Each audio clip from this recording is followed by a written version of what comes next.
هراس و وحشت همانا بر فراز دهه دریاآباد ناحیه رودکی چرخ میزند. مردم آن غمگینند. جزئیات نو و تکان دهنده فاجعه، عکس‌های دهشتناک در گوشه تلفن‌ها و آوازهای گوناگون نه تنها آنها، آدمان زیادی را اذیت می‌دهد.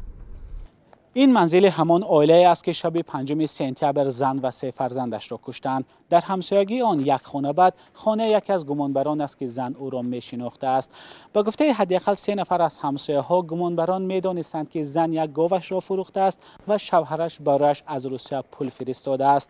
شهلا نظروی 45 ساله به همسایه‌ها گفته است که برای ساختن خانه و گذراندن توی پول جمع کرده ایستادند. سیف الله یکی از گمانبران این جنایت که در همسایگی این زن زندگی میکرد 32 سال داشته قبلا برای دزدی زندانی شده بوده است. وی تکثیرانی میکرده است ولی اخیراً بیکار بوده و از بانک هم قرضدار بوده است. نعمان نورس 16 ساله که همراه سیف الله بازداشت شد برادر ینگه سیف الله میباشد.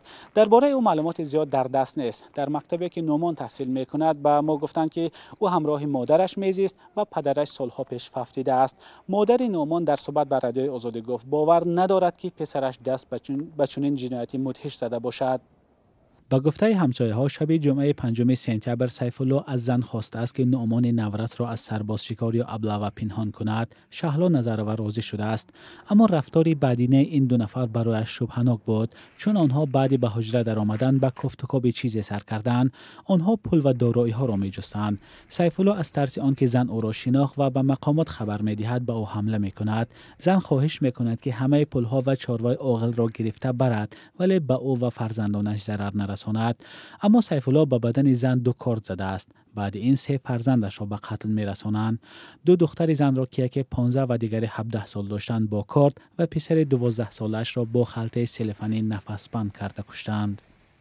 با گفته همسایه‌ها شوهر این زن حلیم قبلا در نیروگاه راغون کار می‌کرده است و بعد به مهاجرت رفته است. زن خانشین بوده، چارواداری می‌کرد و شیر می‌فروخت. بعد این حادثه بعضی همسایه‌ها از ترس و هراس از ده رفتند، به خصوص آنهایی که شوهرانشان در روسیه هستند. با وجود پیدا شدن گمانبران برخی از آنها تا حال به خانه‌هایشان برنگشتند. نظر شوهر زن و نزدیکان دیگر گمانبران به حادثه معلوم نیست. خبرنگاران رادیوی آزادی آنها را در منزل‌هایشان یا محل زیستشان پیدا نکردند. در خانه آنها بسته است.